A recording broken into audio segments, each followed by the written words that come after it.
कैसे हैं आप। गुड मॉर्निंग, नमस्ते, सत श्री अकाल। आई होप कि आप सब बहुत अच्छे होंगे। तो समय 4 बजे का हो रहा है। तो आपको तो पता ही है कि गांव की महिलाओं के लिए सुबह सुबह सबसे पहला काम होता है अपनी गाय को चारा डालना, जो भी घर में पशु हैं उनको चारा लगाना। उसके बाद अपने पशुओं के नीचे की साफ़ सफाई होती है, क्योंकि जितना समय से हम उठ जाते हैं उतना ही समय से हमारा काम एकदम ख़त्म हो जाता है। तो काम को जल्दी करने का एक यही फार्मूला है कि हम थोड़ा अंधेरे से उठें, तभी हमारा सारा काम जब तक दिन निकलता है फाइनल हो जाता है। तो मैंने चारा लगा दिया है। उसके बाद जितना भी गोबर है मैं सभी को झाड़ू से इकट्ठा कर रही हूँ और एक टब में भर लूँगी।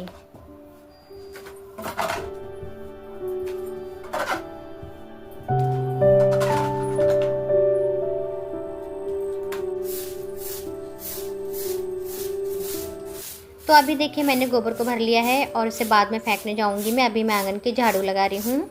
तो कल मैंने अपने गार्डन की ग्रास कटिंग कर दी थी, क्योंकि मुझे ज़्यादा ग्रास को बड़ा बड़ा रखना अच्छा नहीं लगता है। तो अभी मेरे हस्बैंड दुकान पर रहते हैं तो मुझे ही देखभाल करनी पड़ती है गार्डन की। पहले हम दोनों ही कर लिया करते थे। तो अभी सब लोग सो रहे हैं, दुकान खुली नहीं है, बच्चे भी सो रहे हैं। 4 बजे का समय है तो दुकान तो हमारी 5:30 बजे के समय ही खुलती है। उससे पहले कोई ग्राहक भी नहीं आता है। तो अभी आंगन की मैं झाड़ू लगा रही हूँ। जो यहाँ पर देखिए मशीन के पास चारा पड़ा है, इसको इकट्ठा कर दूँगी। इसी चारे में से मैंने अभी अपनी गाय को चारा डाला था और अब इसको इकट्ठा कर दूँगी। तो गाइस गांव में महिलाएं बहुत जल्दी उठ जाती हैं, 4 बजे उठ जाती हैं, क्योंकि काम बहुत करने होते हैं। तो जितनी जल्दी हम उठते हैं उतना ही हमारा काम जल्दी हो जाता है। जब काम जल्दी हो जाता है तो हम जल्दी काम से निपट जाते हैं। वरना इतने सारे काम के साथ हम अगर बहुत लेट उठेंगे 6-7 बजे तो हमारा पूरा दिन ऐसे ही निकल जाएगा और काम करने में अच्छा भी नहीं लगता है। गांव की महिलाएं अक्सर देखा गया है कि अंधेरे में ही उठना पसंद करती हैं। तो मैं भी अंधेरे उठकर अपना झाड़ू पोछा लगा लेती हूँ, गाय के नीचे साफ़ सफाई कर देती हूँ और बच्चों का नाश्ता भी बनकर समय से ही तैयार हो जाता है। तो अभी बाहर की झाड़ू लग गई है। अब मैं थोड़े कपड़े कल के धुले हुए थे, तय नहीं बनाए थे, उनकी तय बना रही हूँ। काफ़ी अंधेरा हो रहा है अभी। तो घर में कपड़े बिखरे हुए मुझे बिल्कुल अच्छे नहीं लगते हैं। जिसके कपड़े जहाँ रखे जाते हैं मुझे वहीं पर रखने पसंद हैं और तय भी मैं उस तरह से बनाती हूँ जैसे प्रेस की जाती है। मुझे उल्टे सीधे कपड़ों को ऐसे जोड़ कर रख देना बिल्कुल पसंद नहीं है। अगर मेरी बेटी नम्रता थोड़े उल्टे करके कपड़े तय बना देती है तो मैं दोबारा से बनवाती हूँ, क्योंकि मुझे बिल्कुल पसंद नहीं है। अगर हम अच्छे से कपड़ों को तय बना के लगाते हैं, अगर हम प्रेस भी नहीं कर पा रहे हैं तो भी हमारे कपड़े बहुत सुंदर दिखाई देते हैं। अगर हम अचानक से बिना प्रेस के कपड़े पहन लें तो मैंने देखिए अलमारी में सारे कपड़ों को लगा दिया है, जिसके जहाँ पर रखे जाते हैं वहीं पर इनको रख दिया है। तो कपड़ों का मेरा काम ख़त्म हो गया है।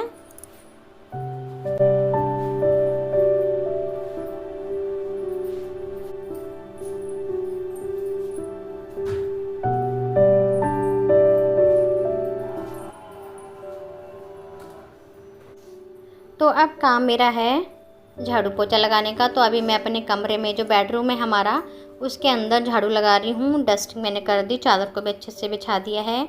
तो अब मैं यहाँ झाड़ू लगा रही हूँ, उसके बाद पोछा लगाऊंगी। तो सुबह जब हम एक बार सफाई कर देते हैं तो बहुत ही रिलैक्स फील होता है अपने आप में, क्योंकि पूरा घर साफ़ सुथरा हो जाता है। तो गाइस किसी का घर पक्का है या फिर कच्चा है मिट्टी का, वो बात मैटर नहीं रखती, लेकिन उसके अंदर साफ़ सफाई कितनी है ये बात बहुत ज़्यादा इम्पॉर्टेंट होती है, कि हम अपने किस तरह से आशियाने को साफ़ सुथरा बनाकर रख रहे हैं।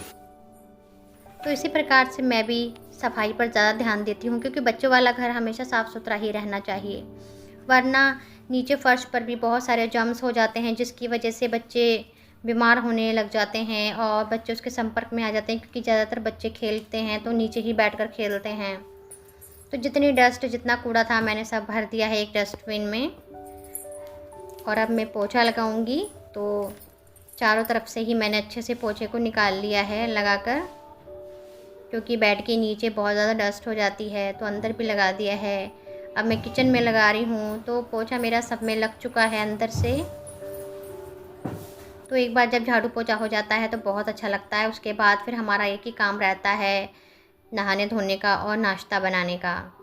तो किचन मेरा साफ़ सुथरा हो गया है। मैंने डस्टिंग भी कर दी थी शीशों पर।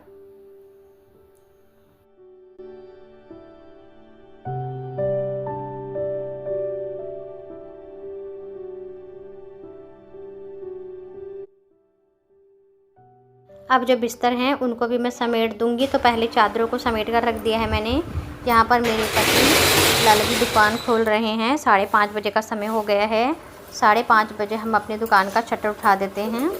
तो दुकान खुल चुकी है और यहाँ पर मैं वॉशिंग को भी साफ़ कर रही हूँ, क्योंकि इसका भी रोज़ाना का काम है। साफ़ करने का अच्छा नहीं लगता है। यहाँ पर भी जो पानी के छींटे हैं वो बहुत बुरे दिखाई देते हैं।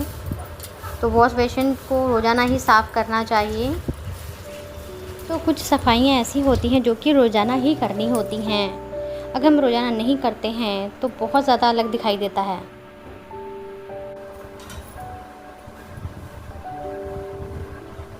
तो अब मेरा साफ़ सफाई का सारा काम हो गया है। अब मैं ब्रश कर रही हूँ और साथ ही अपने गार्डन में जो ग्रीन ग्रास है उसके ऊपर नंगे पैर घूमती हूँ। तो गार्डन की जो ग्रास होती है उस पर नंगे पैर घूमना तो डॉक्टर भी बताते हैं बहुत अच्छा माना जाता है, क्योंकि इससे जो हमारा मन है उसको शांति मिलती है, बहुत अच्छा एक फीलिंग होती है। और नंगे पैर चलने से हमारे जो ब्लड सर्कुलेशन है वो भी बहुत अच्छा रहता है। इसलिए अगर आप सुबह सुबह घास के संपर्क में आ जाएं तो नंगे पैर ज़रूर घूमें। जब हल्की हल्की ओस पड़ी होती है घास के ऊपर, उससे बहुत अच्छा हमारा शरीर हो जाता है, ताजगी मिलती है, बहुत अच्छी संतुष्टि हो जाती है। सुबह में आप देखना है हरियाली को देखकर मन को बहुत अच्छा सुकून मिलता है। तो यहाँ पर जब मैं ब्रश करती हूँ तो यहाँ पर घूम लेती हूँ। बच्चों से भी हम यही कहते हैं कि 4-5 राउंड आप इस ग्रास के ऊपर लगाया करो। इतनी जगह में ये ग्रीनरी फैली हुई है। तो अब मैंने मुँह धो लिया है।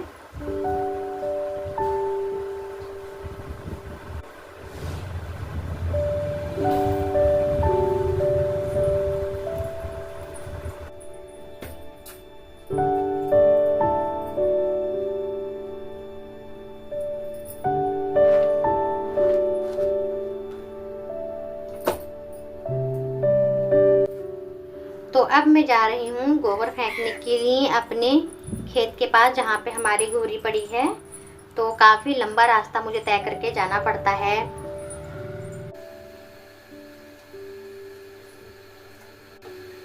तो अब आ गई हूँ मैं अपने रसोई में और अब मैंने चाय बनाने के लिए पानी को रख दिया है। इसके अंदर अब मैं अदरक डाल दूँगी, क्योंकि अदरक का सीज़न चल रहा है। अदरक की चाय बहुत स्वाद लगती है पीने में। उसके बाद मुझे आटा गूँथना है।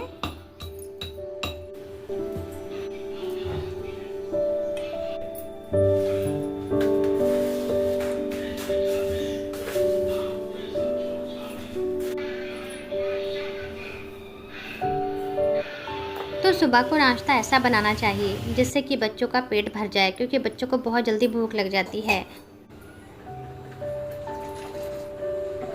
तो चाय बन चुकी है, मैंने चाय में दूध भी डाल दिया है। देखो पहले। और अब मैं नाश्ते में बच्चों के लिए पराठे बनाऊंगी। साथ ही रात की मैंने भुर्जी रखी हुई है। रात मैंने भुर्जी बनाई थी मेथी पालक की। तो गाँव में जब मेथी पालक धनिया का सीज़न होता है, हरे धनिया का, तो हम सुखा कर रख लेते हैं। जैसे ही सीज़न ख़त्म होता है उसको सभी को सुखा लेते हैं और उसका इस्तेमाल फिर हम गर्मियों में करते हैं। तो वही स्वाद मिलता है खाने को जैसे कि सर्दियों में मिलता है। तो देखिए आटा गूंथ चुका है।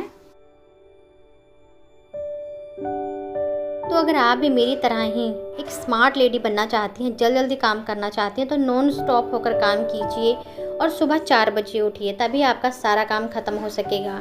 और उसके बाद आप गपशप मार सकते हैं, टेंशन फ्री होकर सो सकती हैं थोड़ी देर के लिए और बहुत सारे काम कर सकते हैं। लेकिन अगर हमारा काम ही समय से ख़त्म नहीं होगा तो और चीज़ों के लिए हमें समय नहीं मिल पाता है। इसलिए हमेशा जब भी आप उठें सुबह को तो 4 बजे के समय उठें। 4 बजे उठकर हमारे बहुत सारे काम ख़त्म हो जाते हैं। रही बात नाश्ते की, तो नाश्ते में सिर्फ आधा घंटा लगता है। आधे से 1 घंटे के बीच में नाश्ता बनकर कंप्लीट हो जाता है और कर भी लेते हैं नाश्ता। तो इस तरह से अगर हम फास्ट तरीके से थोड़ा सा काम करते हैं तो बहुत जल्दी काम ख़त्म हो जाता है। और उसके बाद हम खाना 12 से 1 बजे के बीच में बना सकते हैं। 12 से 1 बजे के बीच खाना बनाकर 1 बजे के अंदर अंदर हमें अपने परिवार को दोपहर का खाना खिलाना होता है, तभी उसका फ़ायदा होता है। और इस तरह से अगर हम अपना रूटीन बनाते हैं तो ये जो खाना होता है शरीर को लगता भी है, सेहत बहुत अच्छी रहती है इससे और हमारा खाना पच भी जाता है। तो देखिए नाश्ता मेरा तैयार हो गया है। अब मैं इसको चारपाई पे लगा दूँगी और अपनी फैमिली वालों से कह दूँगी कि आओ नाश्ता कर लो। तो गाइज़ आज का मेरा ब्लॉग आपको कैसा लगता है मुझे कमेंट में ज़रूर बताएं। और मेरी वीडियो पसंद आती है तो लाइक करके चैनल को सब्सक्राइब ज़रूर किया करें। देखिए तभी मैं आपके लिए और बेहतर करने की कोशिश करूँगी। तो गाइस आई होप कि आपको मेरी वीडियो ज़रूर पसंद आई। पसंद आए तो वीडियो को लाइक करके चैनल को सब्सक्राइब जरूर करें। कमेंट बॉक्स में कमेंट करके बताएं वीडियो कैसी लगी है। शेयर करना बिल्कुल ना भूलें। तो चलिए अब आप भी नाश्ता कीजिए और हम भी नाश्ता करते हैं। इसी के साथ आपसे विदा लेती हूँ। नमस्कार दोस्तों।